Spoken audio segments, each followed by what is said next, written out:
mereka bagi tahu yang pelantikan datuk tak sah.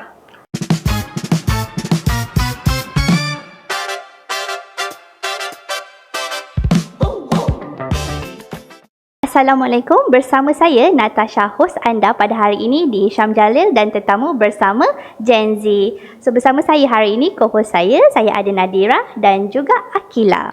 Dan pada hari ini, kami ada tetamu khas iaitu Yang Mulia Datuk Andulika Mandalika Sazali bin Muhammad Yassin, Tua Lembaga Waris di Darat, Undang Luak Sungai Ujong. Apa khabar, Datuk? Alhamdulillah. Jumpa baik. lagi kita. Ya. Terima kasih. Okey. Dan kita juga ada Yang Mulia Datuk Lela Bangsa Ahmad Razin, Buah Pak Waris Kelana Hilir. Apa khabar, Datuk? Alhamdulillah, sehat. Okey. Dan kita juga ada Ibu Sokong Waris Kelana Hilir iaitu Puan Zawiyah binti Datuk Haji Zainal Abidin. Apa khabar, Puan?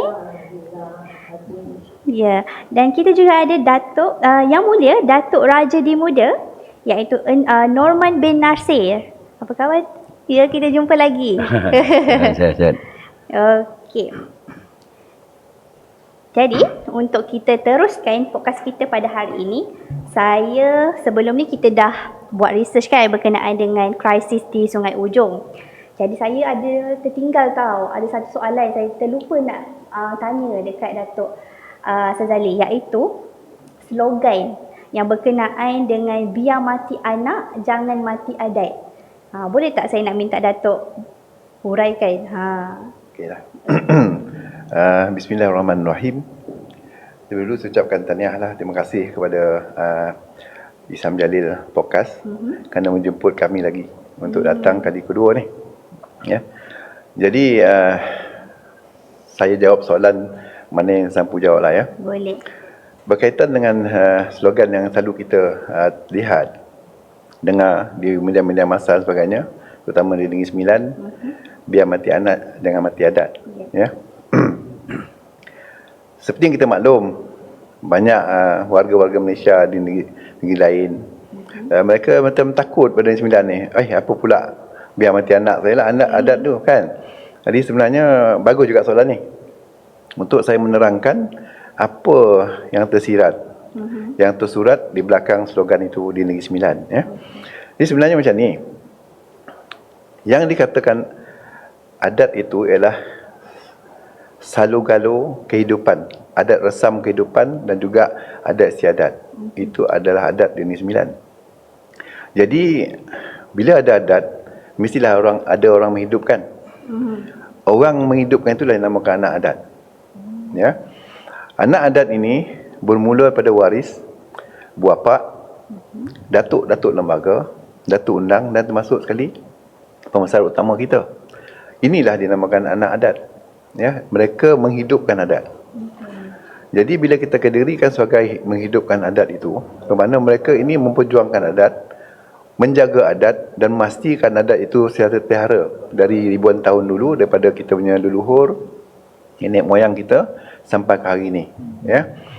Jadi istilah biar mati anak dan mati adat itu kadang-kadang disalahartikan.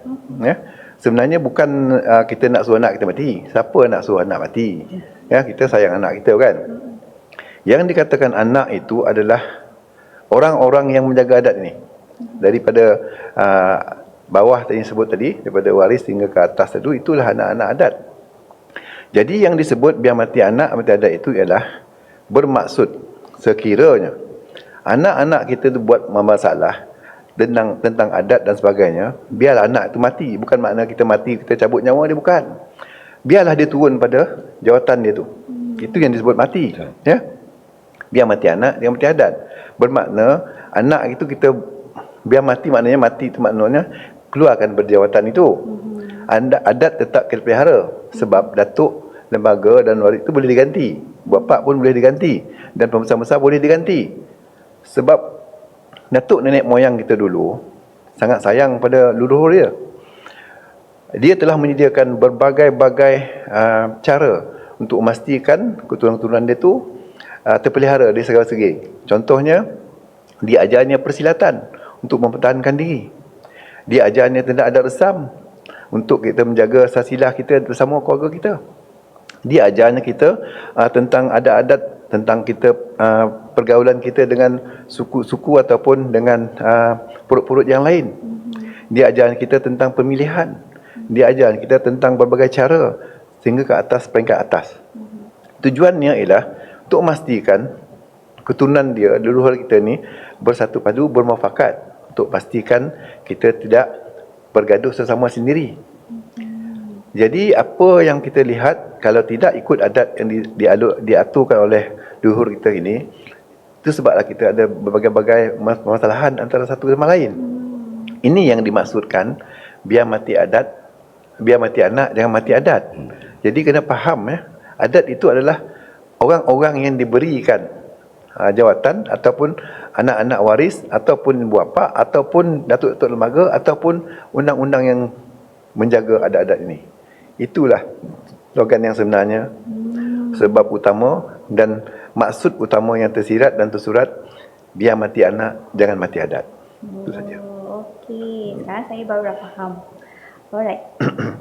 Untuk next soalan, saya nak tanya lagi dekat Datuk Ada lagi ya? Andalika Mandalika, sebab soalan ni dia, saya tengok dekat podcast yang sebelum ni, sebab ada orang lah bagi tahu, macam netizen ni, dia bagi tahu, dia ada komen-komen lah dekat dalam podcast kita tu. Ya.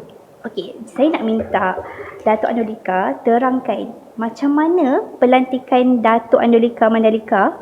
Ekoran saya baca dekat yang tular dekat media sosial sekarang ni, mereka bagi tahu yang pelantikan Datuk tak sah. Boleh ke Datuk jelaskan? Mungkin dekat diorang yang komen-komen macam tu. Dalam persoalan ini, saya kena kembalilah kepada atur cara pelantikan Datuk Lembaga, sebab saya pun Datuk Lembaga juga. Sebenarnya dalam Sungai Ujung, pelantikan Datuk Lembaga ini mestilah melalui waris, bapa dan juga ibu sokong. Ya. Jadi setiap perut, kita panggil perut tu, setiap perut atau lembaga tu, dia ada perut-perut dia. Sama juga macam Datuk Andalika ni, dia ada perut juga. Ya. Jadi kebiasaannya lah, kalau Datuk Lembaga tu nak diganti, perut-perut ni akan merunding bersama dia. Ya. Jadi akan wujudlah satu benih daripada ibu-ibu sokong ini untuk mengatakan perut dia ada satu benih. Benih tu ialah datuk-datuk orang yang dicadangkan untuk menjawab jawatan datuk tu lah. Jadi benih-benih ini akan dihantar kepada datuk-datuk lembaga untuk dipersembahkan agar datuk lembaga menilai. Boleh tak datuk calon daripada perut saya ni untuk disahkan sebagai datuk lembaga. Jadi kerja datuk lembaga menilai,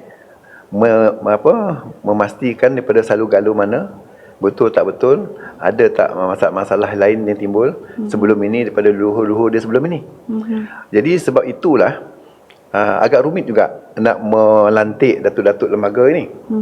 Sebab dari segi apa dipanggil itu, sebagai pemilihan itu kita kena teliti. Ya, sebab apa, kita kena menilai juga daripada perut-perut atasan sebelum itu ada tak membawa masalah. Jadi saya sedia maklum kenapa pelantikan saya itu mungkin dipertikaikan, dipersoalkan. Ya.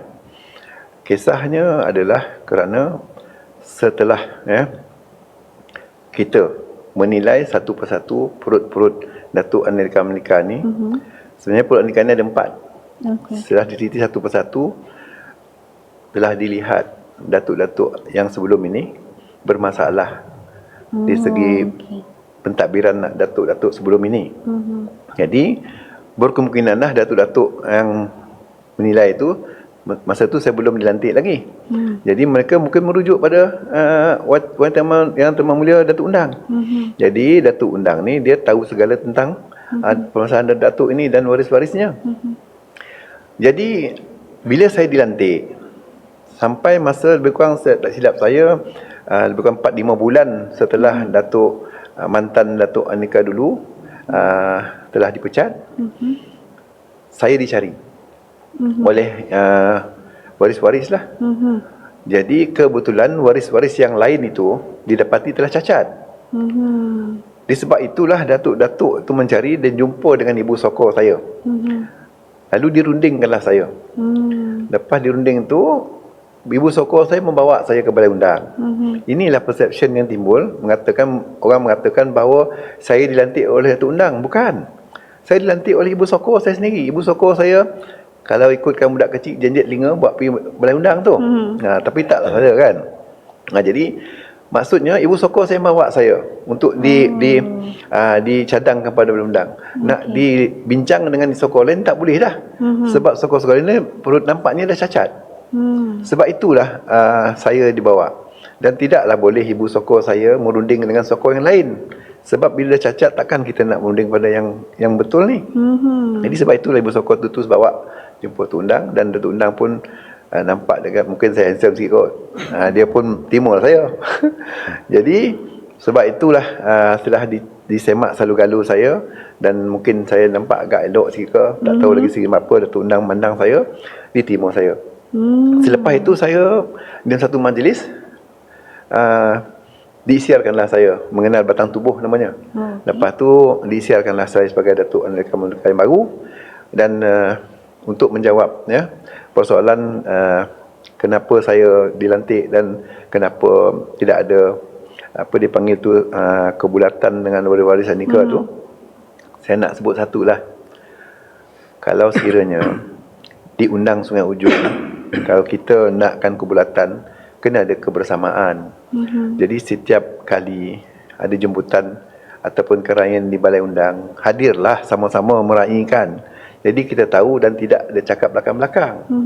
Jadi inilah sebabnya bila kita tak tahu benda tu, dijemput tak nak hadir. Jadi didengar berita kabar-kabar angin saja, inilah sebabnya. Jadi sebab itulah saya minta kebulatan itu, kalau misalnya ada majlis-majlis, datanglah, dijemput oleh undang, datanglah untuk kita memastikan kesempurnaan adat itu. Jadi itulah jawapan saya bahawa kenapa saya tidak menjemput ataupun berbincang dengan sokong-sokong lain. Seperti saya sebut tadi, mungkinlah Datuk Yang Muda, Datuk Undang nampak ada kecacatan di perut yang lain. Itu sebabnya saya dibawa oleh sokong saya sendiri, bawa ke sana. Tidak perlu lagi berunding dengan sokong lain. Itulah mungkin sebabnya. Jadi saya timalah pelantikan tu sampai hari ini. Okeylah, itu sajalah jawapan saya. Datuk, boleh ke Datuk cerita macam mana proses pelantikan Datuk tu? Saya dengar macam ambil masa yang lama, kan? Cuba Datuk cerita. Seperti yang saya sebut tadilah, proses itu sebenarnya ikut pada proses asalnya. Apabila berlaku satu kekosongan jawatan itu, ibu bersokong di perut-perut ini akan datang sama berunding. Seperti saya maksud tadi, membawa benih-benih masing-masing untuk dipersembahkan. Di situlah bermulanya pemilihan. Dibawa kepada Datuk-Datuk Lembaga. Datuk Lembaga akan mensusuri kita punya keturunan tu, silsilah kita tu, pergi atas. Kalau tak ada cacat cela, diterima.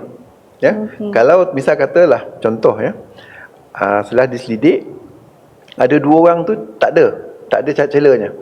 Jadi atas kebijaksanaan Datuk-Datuk Lembaga yang akan sampai ke peringkat yang mana sehingga ke benda yang sangat diperhalusi pun, kita akan tengok, dan kita sampai akhirnya kita dapat satu calon yang benar-benar sesuai. Di satulah maksudnya cara-cara pemilihan. Bukanlah mudah. Sebab itulah saya, untuk mendapatkan saya dulu pun sampai 4-5 bulan selepas Datuk Anika, mantan menikah tu dipecat, barulah saya didapat. Sampai 4-5 bulan dapat dicari. Itu pun nasib baik saya duduk di Seremban. Kalau saya duduk jauh, memang tak jumpa lah agaknya. Okey. Faham? Okey, ni last soalan lah dekat Datuk. Ada lagi ya? Ya, last. Okey. Boleh ke Datuk terangkan serba sedikit berkenaan dengan waris Kelana? Okey. Sebenarnya ikut pada kita di Sungai Ujung, saya sebagai Datuk Aneka Menolika, saya waris yang lain. Jadi kami ni tidak boleh mencampur luak dan juga mencampur waris orang lain. Jadi maknanya saya tidak beranilah nak mengatakan tentang perut dan waris yang lain. Kebetulan hari ini bersama kita ialah waris Kelana. Jadi sebaiknya soalan tu diberi kepada ni Datuk Razin ni adalah bapa pada waris Kelana. Dia lebih arif lagi tentang perut Kelana ini. Jadi dia baiklah soalan tu kita bagi dia untuk menjawabnya. Boleh Datuk? Silakan. Okey. Apa dia punya soalan Okey, yang kita soalan dia kita perbincangkan ni? Mungkin Datuk boleh ceritakan serba sedikit berkenaan waris Kelana. Okey. Waris Kelana ni sebenarnya dia ada di luar Sungai Ujong ni ya. Dia ada dua waris ni. Satu dipanggil hulu, satu dipanggil hilir lah. Jadi macam saya dengan sokong saya ni di waris hilir lah.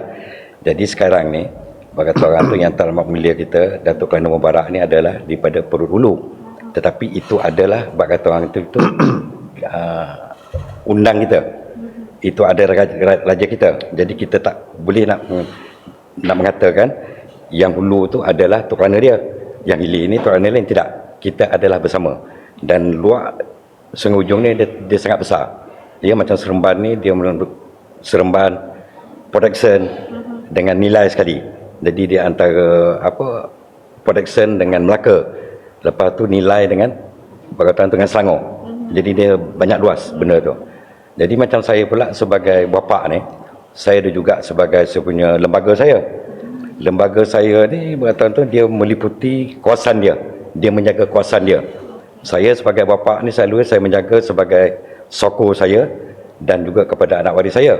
Jadi saya ni selalulah berjumpa dengan sokong saya, waris saya, melibatkan segi adat ni lah. Jadi itulah salah satu saya punya tanggungjawab saya lah. Jadi banyak benda lah berkaitan tu dia nak memecah ke, dia nak melahirkan satu daripada berkaitan tu untuk menjadikan lembaga ke apa ke. Jadi kita akan berbincang dulu. Bila dah ada bincang dengan bapa ni, baru saya akan berbincang pula dengan lembaga saya. Jadi pada situ pula kita akan berkumpul balik. Berkumpul balik untuk kita mengenal pastikan adakah dia ni layak untuk menjadi datuk ke, jadi bapa ke, nak jadi juak apa, kita akan bincangkan dulu. Ya, sebab kita di Sungai Ujong ni kita mengamalkan adat purbakala ni. Purbakala ni adalah satu adat yang paling lama. Lebih kurang 300 tahun yang dulu. Ini yang kita amalkan sekarang ni. Jadi pusaka yang kita bawa sekarang ni adalah pusaka yang paling lama. Jadi aura pada kita orang tu bukan 2-3 tahun, bukan.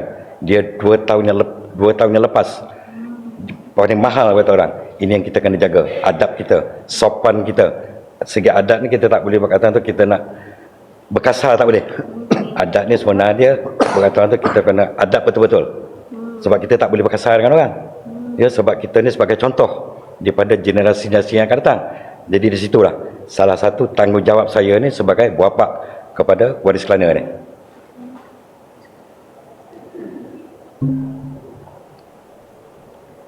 Saya ada soalan kepada Yang Mulia Datuk Leleh Bangsa Ahmad Razin. Okey ya. Sebelum ni kami ada buat research mengenai pelucutan jawatan Datuk Undang Luar Sungai Ujong, iaitu Datuk Mubarak Taha. Okey. Jadi saya nak tanya pendapat Datuk mengenai pelucutan jawatan tersebut. Adakah sah atau tidak sah? Kalau sah, boleh Datuk jelaskan kenapa? Dan kalau tidak sah, kenapa? Berarti itu yang terhormat mulia kita Datuk Mubarak ni. Pada kita lah sekarang ni sebagai lembaga-lembaga adat di Sungai Ujong yang masih memegang jawatan ni. Pada kita yang terhormat mulia Datuk Kelana Mubarak ni adalah masih undang pada kita. Itu ada raja pada kita. Nak mengatakan dia ada pecat tu bagi saya bukan senang. Ya, pasal undang ni dia besar. Dia bukan berkata tu kita nak melantik sebagai lembaga, nak melantik sebagai bapa, tu lain. Sebab dia ni sebagai raja. Jadi dia punya kawasan tu banyak luas. Jadi nak kata dia pecat tu bagi kita tidak.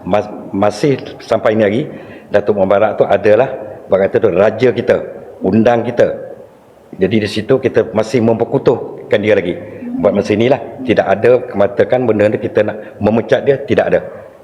Ini daripada daripada kita punya anggota kita yang masih lagi memegang jawatan daripada Sungai Ujong itu sendiri sampai ke hari ini.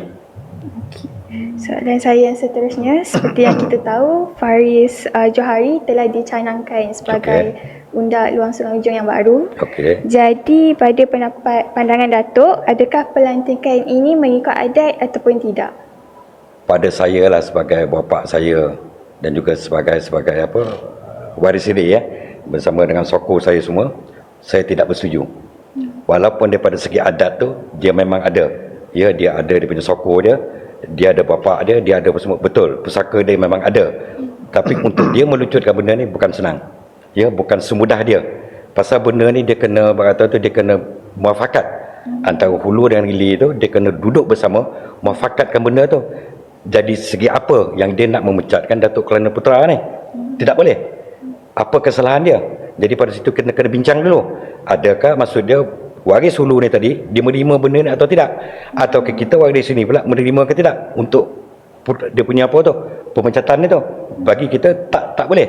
Sebab lagi satu perkara dia tidak ada berunding dengan kita. Ya, dia tidak ada pendapat pada kita macam mana benda ni kita nak pecat, segi apa sebenarnya. Kalau ada segi pun kata dia kesalahan itu, dia kena bagi tahu dengan kita orang juga. Segi apa?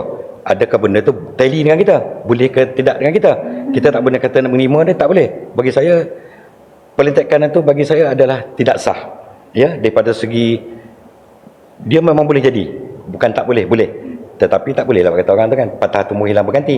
Sebab kita punya pusaka ni dia bergelir. Bila dia ke hulu, tiba masa dia akan ke hilir balik. Kalau dia nak kata benda tu berkata dia nak patah tumbuh berganti, dia kena bincang dengan kita dulu. Pasal apa? Benda ni tak boleh mengatakan benda ni boleh ke hulu, tak boleh. Benda ni ada hulu dan hilir. Jadi dia kena muafakat dengan kita dulu. Kalau kata menghulu, pasal apa? Siapa yang memecat dia? Adakah waris memecat? Bukan. Yang memecat dia ni adalah Datuk Kelana, Datuk Mubarak sendiri yang memecat dia. Sebab apa? Mungkin ada sebab-sebab dia. Yang aib dia kita tak boleh kita nak terangkan. Pasal benda ni dalam adat ni ada benda aib yang kita boleh terangkan, ada benda yang kita tidak boleh. Sebab itu adalah aib dia. Ya, melainkan kita berdepan dengan dia baru kita boleh bagi tahu dia. Kalau dia mendesak, baru kita boleh tahu apa sebab dia kata benda dia ni. Itulah salah satu apa sebab dia kan. Jadi bagi dia tak boleh. Jadi bagi saya kata undang yang baru ni, bagi saya yang ke-11 ni tidak sah. Daripada segi adat memang tidak sah pada kami lah. Itu pendapat kami. Sampai kali inilah kita tidak akan beransur pada situ. Itu adalah adat kita. Sebab kita datang ke sini ni untuk kita berkata tu kita nak mempamerkan kita nak menghidupkan balik adat kita ni. Sebab adat kita ni bukan adat yang baru. Ini adat yang lama. Jadi pusaka yang ada pada kita tu bukan yang baru. Ini yang lama.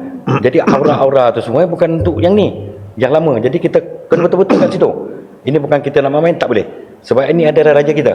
Bukan senang kita nak merundungkan raja kita dan kita nak ambil yang baru ni, bagi saya mustahil. Ini bagi saya lah, bagi pihak Uli lah, dan juga pada sokong saya. Saya difahamkan Datuk ialah bapa dari waris Kelana. Ya. Tapi persoalan saya, kenapa Datuk tidak dipanggil dalam proses pelantikan Faris Johari? Satu, kita tak tahu, mungkin ini ada dalam hati dia lah. Sepatutnya benda ni dia kena berbincang, ya. Sebab ini melibatkan kata orang tu kita punya raja kita. Bila dia nak buat satu benda tu, dia kena panggil dengan kita. Dia berbincang dengan kita dulu. Apa kesalahan dia sebenarnya. Jadi kita bincang. Kalau misal kata dia setuju, kami tak setuju juga. Jadi ada satu perbincangan yang boleh dia ketengahkan. Tak boleh, dia akan jumpa kepada Datuk Linda kita ni untuk meneri pendapat dia. Segi macam mana. Ili mengatakan benda ni betul, tapi Ili pula mengatakan benda ni salah. Jadi kat situ dia akan tengok benda ni boleh ke tidak kita nak menguraikan benda ni. Segi apa? Segi hukum, segi sini kita kena tengok.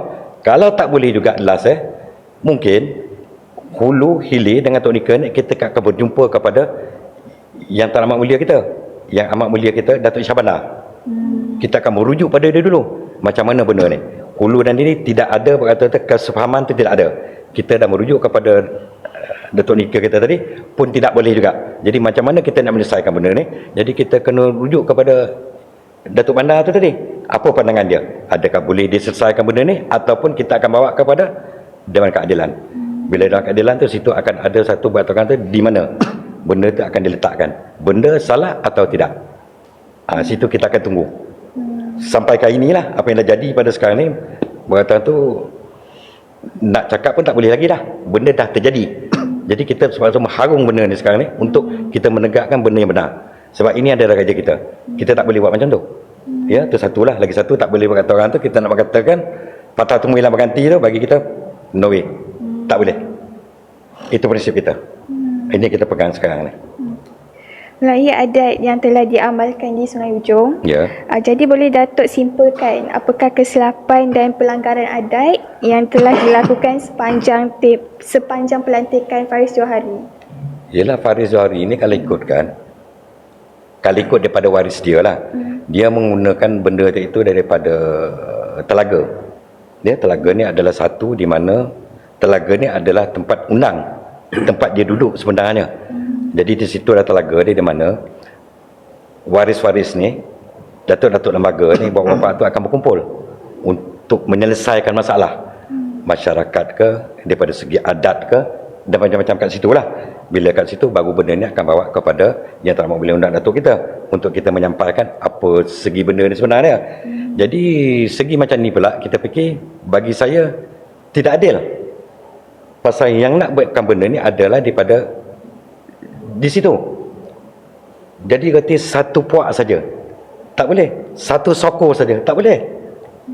Pasal tu kerana dia ada dua, dia ada hulu dan hilir. Di hulu pun dia ada sokor dia, ada dia punya waris dia. Di hilir pun ada sokor dia, ada waris dia. Kita kena muafakat dulu benda ni betul atau tidak. Jadi sekarang ni apa yang dikatakan daripada situ, mengatakan dia boleh memecat benda tu, bagi saya tak boleh, salah. Daripada adat kita memang tidak boleh kita membuat perkara macam tu. Ya, ini bukan benda kita nak jadi buat orang tu jadi penghulu kah dalam kita lah. Ini raja ni bukan benda main.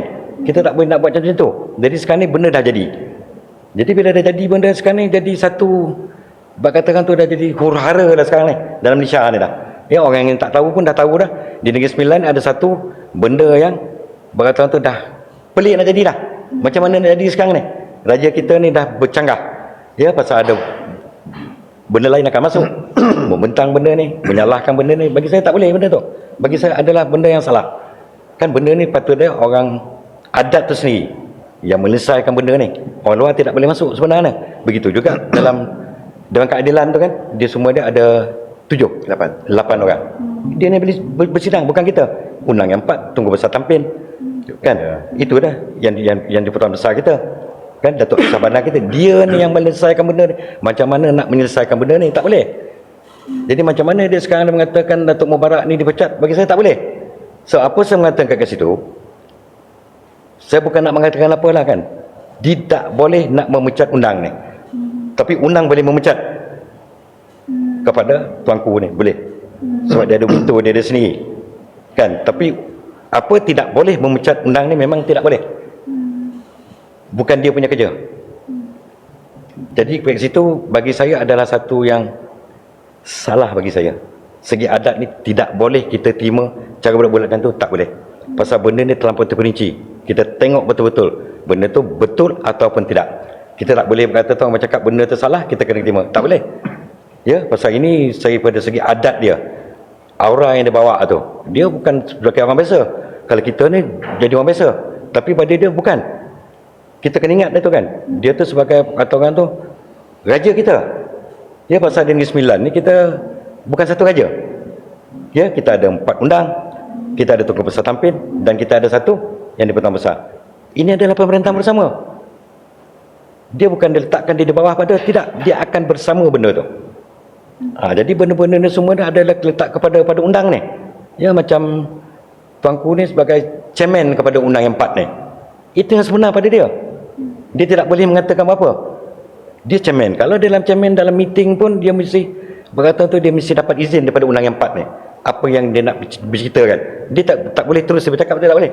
Dia nak katakan benda A macam ni, dia tak boleh. Sebelum tu dia kena bagi tahu dulu, kurang 4-5 hari sebelum ada persidangan tu, dia kena bagi tahu yang 4 tu apa yang dia nak proposekan dulu. Dia tak boleh spontan. Undang boleh. Sebab apa? Dia ada jajahan di sini. Masing-masing ada luak di sini. Kalau dulu itu adalah negeri dia. Kalau macam Sungai Ujong, Sungai Ujong tu adalah negeri dia. Rembau tu negeri dia dulu sebelum merdeka. Tapi bila merdeka tu kita dapatkan satu kumpulan, itu yang kita ambil dia ni, menjadikan dia menjadi yang di-Pertuan Besar kepada undang yang 4. Itu yang sebenarnya. Jadi dia adalah pemerintahan bersama. Itu saja sebenarnya. Tidak ada lebih, tidak ada kurang, tidak ada lebih dia. Jadi dia adalah pemerintahan bersama dengan yang di-Pertuan Besar. Itu yang saya ingin maklumkan benda ni, supaya benda ni clear. Pasal banyak orang daripada orang Seremban sendiri pun di Pertualang sendiri pun mempertikaikan benda ni. Apa undang yang ada? Macam mana boleh memecat benda ni? Dia salah. Sebab dia tidak mengetahui apa itu adat yang sebenarnya. Kalau adat tu sebenarnya, dia tengok benda tu. Sebab Allah dia tak boleh masuk.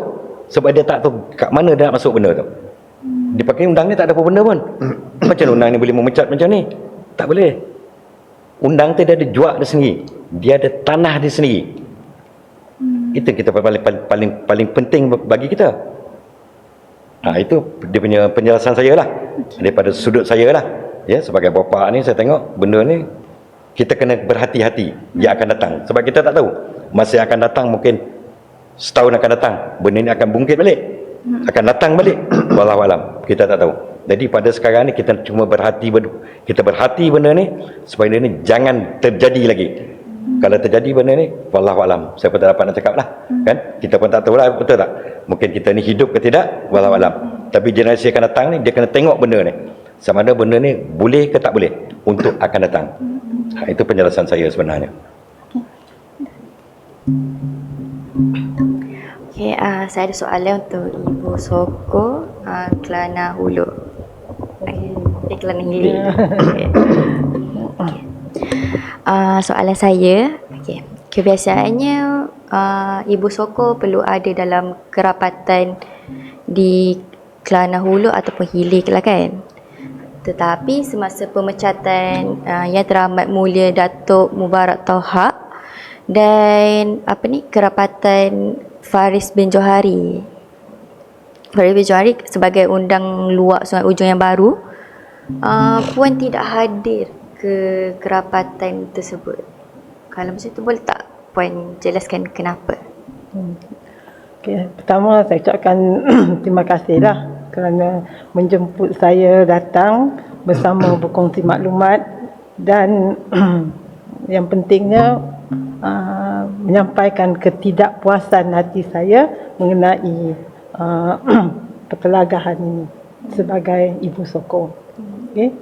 Saya ni sebenarnya Ibu Soko waris Kelana Hilir, ya, samalah dengan ni Hilir. Dan kami ini berdua ni sebenarnya adalah cucu kepada Datuk Kelana Makmur. Cucu pada Datuk Kelana Makmur, iaitu undang luak Sungai Ujong yang ke-8. Jadi mak saya adik-beradik dengan mak dia. Kami ni adalah cucu undang lah. Jadi kami baik kata orang arif lah, ya. Arif lah tentang ni sebab mak kami ni anak undang. Jadi saya ni sebelah waris Kelana Hilir. Okay. Jadi mengenai mengadakan kerapatan memecat ni undang luak Sungai Ujong Datuk Mubarak, saya tak dijemput. Sedangkan undang luak Sungai Ujong ini adalah hak milik, ya, kepunyaan waris Kelana Hilir dan waris Kelana Hulu. Kami bergabung. Siapa yang jadi undang, sama ada Hulu, kalau Hulu jadi undang, waris Kelana Hilir, waris Kelana Hulu menyokong. Kami sebelah suara menyokong. Sekiranya undang tu di sebelahnya, dua-dua menyokong. Okay. Kalau nak pecat, mestilah ada sebelah suara. Tak boleh satu. Jadi apa yang terjadi sekarang ni, waris Kelana Hulu memecat tanpa memberitahu, menjemput kami bersama-sama dalam kerapatan pemecatan itu. Jadi saya terkilan, seolah-olah waris Hilir ni tak wujud. Tak ada. Pandai dia je. Tak boleh. Jadi tak sah. Pemecatan Datuk Kelana Mubarak tidak sah. Sebab tidak ada sebulat suara kerapatan. Itu saya tegaskan. Seolah-olah inilah waris Hilir tak wujud. Kami wujud. Kami bukannya bodoh sangat. Tak ada cacat celah pun kami. Kami ramai. Ibu-ibu Soko kami pun ramai. Benih-benih kami pun ramai.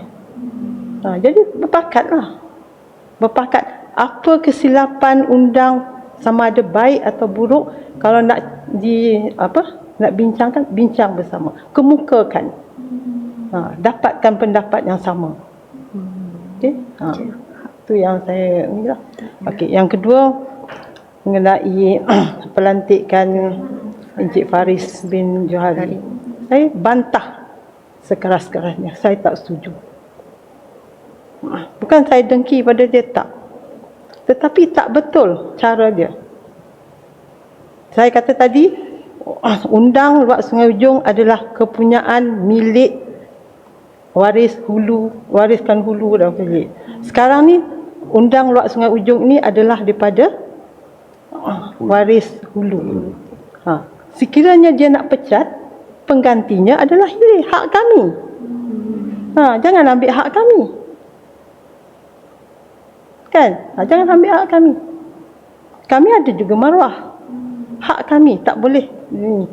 Itu namanya kita bersama-sama menjaga adat. Jadi tak adalah sikap dengki, iri hati. Kan? Ikut giliran. Sekarang hulu. Datuk Khan Mubarak hulu. Bukanlah saya nak sebut dia, tak. Sekarang hulu. Jadi bila dah dipecat dulu, kalau nak lantik pun, kita tak adalah nak lantik, kita mempertahankan Datuk Mubarak. Sekiranya. Okay? Bukannya Muhammad Faris. Bukannya daripada hulu. Daripada hilir. Saya tekilan daripada segitu. Kemudian mengenai pelantikan Faris.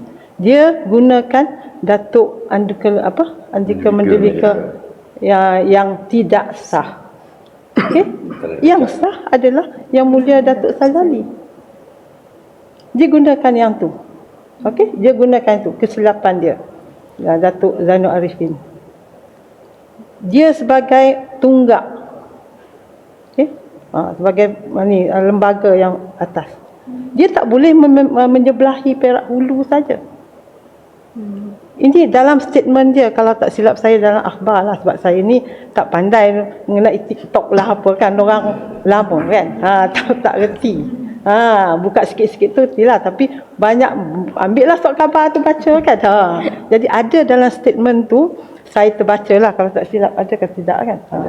Dia tu Datuk Andika Mandalika Zainul Arifin ni yang tidak sah ini mengatakan pelantikan undang yang baru ini hanya untuk waris-waris kerana hulu sahaja. Waris-warisan lain terutama hilir tidak boleh masuk campur. Kenapa cakap macam tu? Kenapa nak hindarkan, nak buang waris kerana hilir? Kami kerana hilir. Malahan cucu kepada Datuk Khalil Makmur. Jangan nak tolak hati. Saya rasa tekilan. Dia sebagai lembaga sepatutnya bahagian tengah. Panggil kedua-duanya. Jangan abaikan. Kan? Di situlah saya rasa tekilan lah. Soalan kedua saya, pendapat Puan Rakan, pelantikan Encik Faris bin Johari sebagai undang Luak Sungai Ujong yang baru sebenarnya sah ke tidak bagi pendapat Puan? Kalau tanya saya kan, saya kata tadi saya nak meluahkan perasaan saya kan, kerana ketidakpuasan hati. Kan? Sebab saya ada hak. Bukannya waris kerana hilir ni tak ada hak, ada hak. Jadi pada saya tak sah sebab bukan giliran dia, giliran sebelah waris perut hilir. Janganlah tamak sangat nak rebutkan. Kita sama-sama berbincang. Kan? Rezeki masing-masing berbincang. Jangan menyebelahi mana-mana pihak. Itu namanya kita bersama-sama menjaga adat. Itu dia undang Sungai Ujong yang kami sokong. Kalau daripada undang tu daripada waris kerana hilir, hulu dan hilir sokong. Bersebulat suara. Kalau daripada hilir, kami semua dua-dua perut ni sokong. Bukannya tidak menyokong, tidak. Itulah. Jadi menjaga adat sama-sama. Ikutlah giliran. Jadi saya memang tidak puas hati lah. Tu saya nak luahkan perasaan saya. Sebab tak mengikut adat. Seolah-olah waris hilir ni tak wujud, tak ada, oh benih kami ramai. Benih kami malahan berjawatan tinggi pun, berpelajaran tinggi pun. Tapi pakat dulu. Kan? Jangan ambil hak kami. Tak. Jadi sama-sama. Itulah yang saya nak terangkanlah.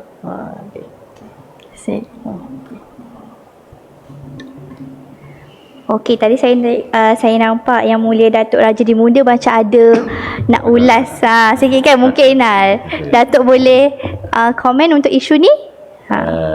Macam saya Datuk Rajadi Muda dan juga Datuk lembaga lain, mengapa kita tidak menyokong ataupun tak mengiktiraf pelucutan Datuk Kelana tu? Sebabnya ialah bab kata atur adat dia tu tak betul. Jadi di sini kalau macam saya nak terangkan tak betul itu, Ibu Soko dan Wapak sini dah cakap. Benda ni tak betul. Kan itu sebab mengapa saya mengatakan ini hari kan Datuk Kelana Mubarak tu dia tak dipecat. Mengikut atur adat dia lah kan. Jadi berapa yang orang cakap mengatakan Datuk Mubarak dipecat dan termasuk juga yang mana berlaku sekarang ni sampai ke kerajaan mengatakan Datuk Mubarak dipecat.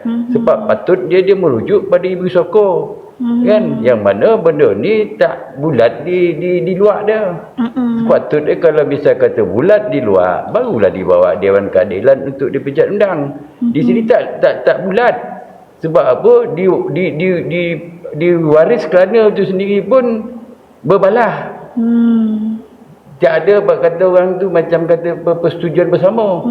Sepatutnya dalam pelucutan undang ni, kedua-dua waris yang dicakap dari Ibu Soko dan tadi memerlukan sepakat. Kalau Wak Imah pun macam kata berlaku tak sepakat tadi kan, waris-waris Kelana Hulu dan juga Papak Hulu ni akan bawa kepada Datuk Bandar untuk cari satu penyelesaian. Pun tak berlaku. Betul. Apa yang kita tengok, yang Kelana Hulu yang kata Ibu Soko tadi tak dapat pengiktirafan daripada Hulu dan Hilir, dia bersendirian ataupun mungkin 2-3 orang yang membawa kes ni melangkaui proses tu, mana yang tengah tak diikut terus kepada ujung daripada atas terus. Jadi di sini nampak kata orang tu perkara ni tak mengikut susunan adat tu. Jadi macam mana macam kata di waris Kelana Hulu yang dipecat ni lah kan, yang macam kata Datuk Anika dulu, Datuk Khairil semua kan, yang mengatakan mengapa Datuk Lembaga tak ada memihak kepada dia kan. Sebab ini perkara yang dia bawa itu hari untuk pemecatan undang tu tak boleh kita terima. Kan? Jadi mungkin saya dah cakap dulu kan, tapi ni hari Ibu Soko dan Puapak dia terima kan. Jadi macam mana sebab kata orang kita nak menyokong pemecatan tu. Dan di sini tak ada bab kata di sini yang telah memulai Datuk Mubarak ni tak dipecat. Tak dipecat dan tak semestinya undang yang baru dilantik sebab dia masih lagi undang. Jadi itu yang saya nak beritahu lah. Terima kasih. Boleh saya menjelaskan sikit tak? Boleh. Kalau kita nak mengatakan daripada yang terlalu mulia kita lah, Datuk Kelana Putera kita sekarang Mubarak ni, kita nak kata ada tajat sida dia memang tidak ada pun. Tapi mengapa dia orang ni sekarang ni yang belah hulu ni pula nak memecat dia? Segi apa sebenarnya? Adakah segi agama? Tak mungkin. Segi apa sebenarnya dia nak memecat dia ni? Jadi bagi kita pula Pur Ili ni kita pun tak setuju lah. Sebab tidak ada sebab yang kita nak memecat dia. Segi apa? Ada dia menyalahgunakan daripada segi kuasa dia? Tak ada. Kita nak katakan dia ni alim tu tidaklah, tapi dia memang seorang yang macam tu lah. Kita nampak segi zahir dia. Jadi bila dia mengatakan nak menghukum ni tu, bagi saya kita Pur Ili ni kita tak boleh terima. Kalau kita tahu apa silap dia, mungkin kita boleh terima dengan dia. Sebab kita nampak daripada syariat dia, segi agama dia, kita nampak dia tertib orangnya. Ya, bukan dia berkata tu dia nak melanggar, tidak ada benda tu. Tapi mengapa pula daripada perut dia segi sekarang ni tidak merestui pada dia? Itu yang kita pelik. Dan mencari kesalahan dia. Kesalahan dia tu saya rasa bagi saya tidak logik bagi saya. Segi apa kesalahan yang kita nak bagi pada dia sebenarnya? Tak boleh. Tidak ada benda pun yang dia melangkau daripada segi adat kita kan. Bagi saya benda tu mustahil. Yang kita nampak lah. Tapi ni kita tak tahulah. Ni berkata tu hati masing-masing. Kita tak tahu. Jadi saya potong sikit. Ya. Jadi saya agak tuduhan-tuduhan yang dia bagi tu, ini semua daripada tuduhan hati yang tak puas hati tentang Datuk Mubarak ni atas pemecatan kedua Datuk lembaga tu hari tadi. Yang tu Datuk Anika yang dulu dengan Datuk lembaga di hulu, Kelana di hulu tu. Jadi yang ni yang timbul, walaupun dia dah sakit hati, dia timbulkan perkara ni sebagai satu alasan untuk menjadikan satu benda untuk pemecatan Datuk Undang Mubarak ni. Jadi saya rasa itulah sebab hanya datang daripada hati lah, dari hati yang bukan berlaku daripada apa kesalahan adat, tak ada. Hanya dia tak puas hati, ini yang berlaku. Isu timbul. Timbul. Sebab bila kita dalam adat ni, kalau kita tak puas hati, kita mufakat. Kan mencari sesuatu yang elok. Tapi di sini dia terang menimbulkan sesuatu yang tak elok untuk dijadikan yang tak elok. Itu yang jadi sekarang ni.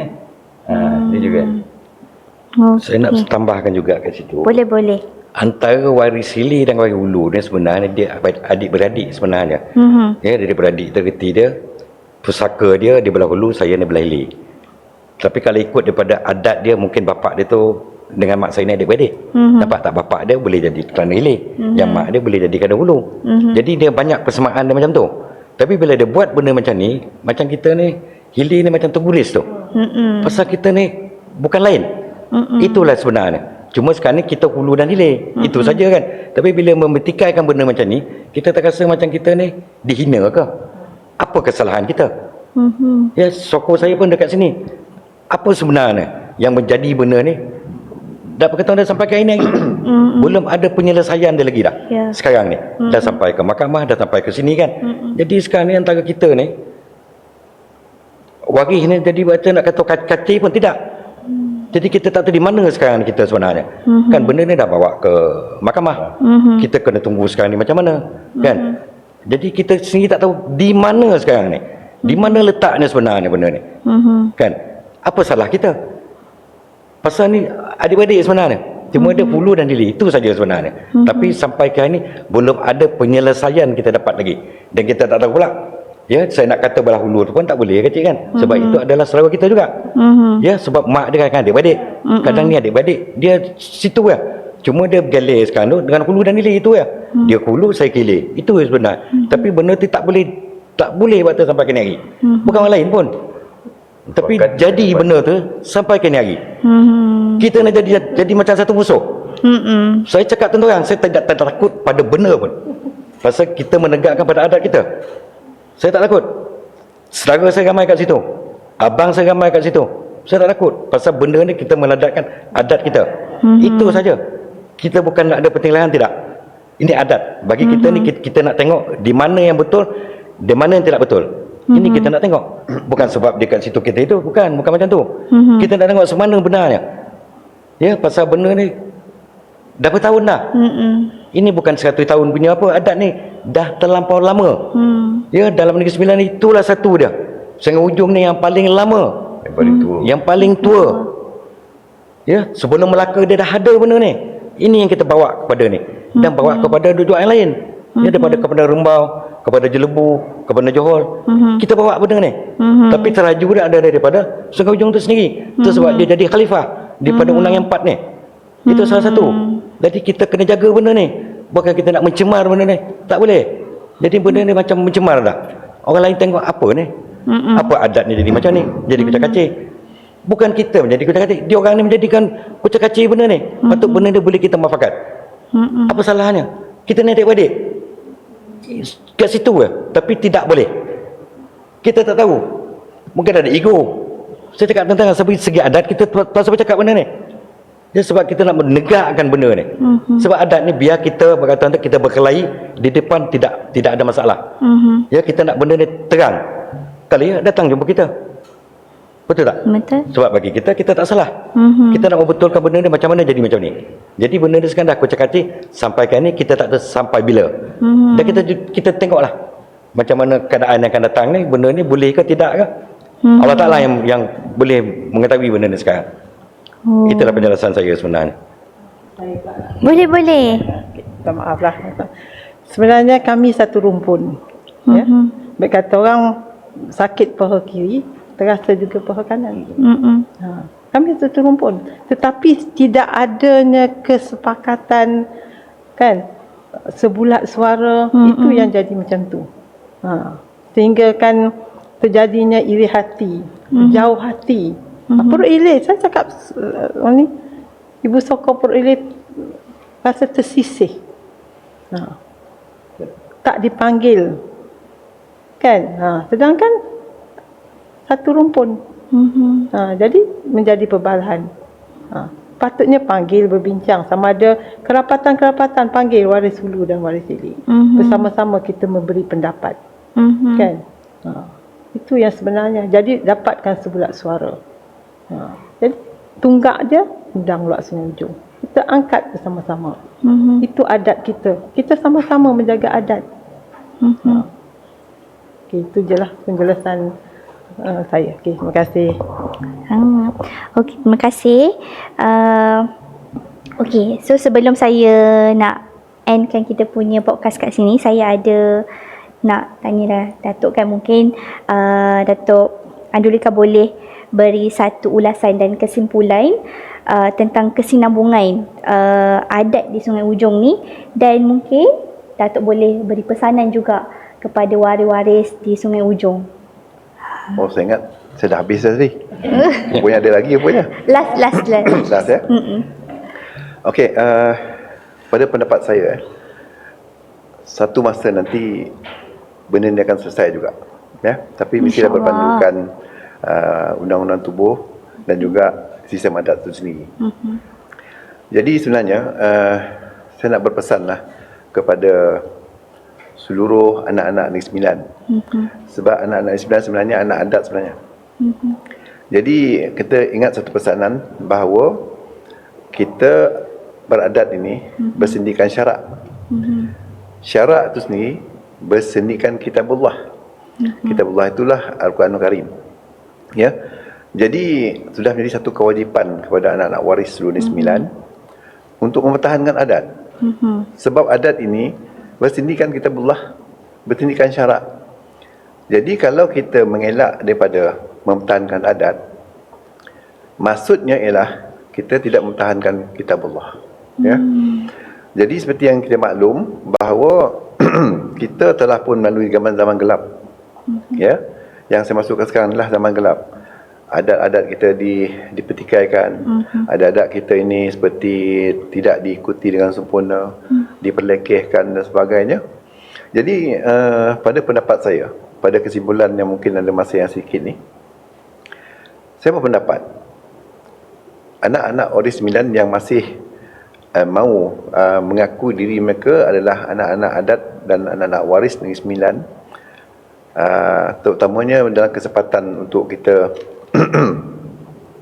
memilih kerajaan baru, kenalah pastikan bahawa kerajaan yang akan kita pilih itu nanti ada kerajaan yang betul-betul memperjuangkan adat, sekaligus mempertahankan syarak dan juga menjunjung kitabullah.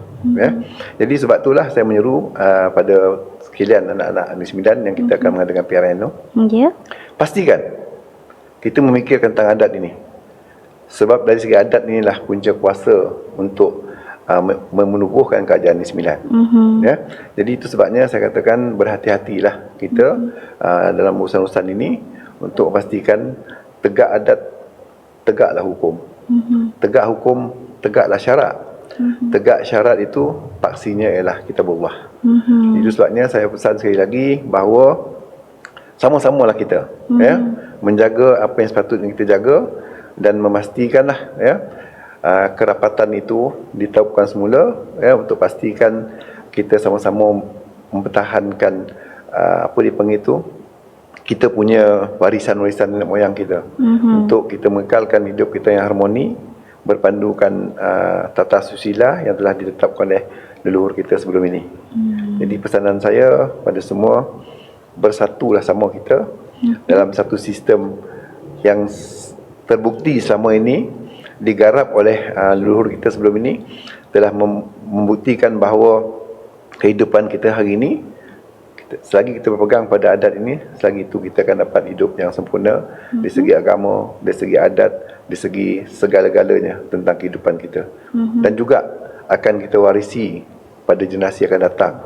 Kita adalah contoh yang terbaik dan kita buatlah yang terbaik untuk kali ini, untuk kita beri contoh yang terbaik untuk generasi akan datang. Itulah pesanan saya. Jadi sekali lagi saya ucap terima kasih kepada Tuan Isam dan juga Gen Z yang mungkin memberi kita peluang untuk menerangkan sedikit tentang adat istiadat Negeri Sembilan dan juga permasalahan yang kita hadapi. Jadi terima kasih sekali lagi. Saya ucapkan terima kasih. Wabillahi taufiq wal hidayah. Assalamualaikum warahmatullahi wabarakatuh. Okay, so sebelum saya nak end podcast kita pada hari ini, saya nak ucapkan terima kasih juga dekat Yang Mulia Datuk Andulika Mandalika Sazali bin Muhammad Yassin kerana sudi hadir pada hari ini bersama-sama dengan kita dekat dalam podcast hari ini. Dan saya nak berterima kasih juga kepada Yang Mulia Datuk Raja Dimuda Norma bin Nasir kerana sudi juga bersama-sama kita pada hari ini. Dan Yang Mulia Datuk Lela Bangsa Ahmad Razin dan juga Ibu Soko Puan Zawiyah binti Datuk Haji Zainal Abidin kerana sudi juga luangkan masa dengan kita pada hari ini. Terima kasih banyak, insyaAllah. Kita jumpa lagi insyaAllah. Terima kasih. Ya. Jadi saya Natasha, Saya Akila. Saya Nadirah. kita jumpa di next episode di podcast Hisham Jalil dan tetamu bersama Gen Z. Assalamualaikum.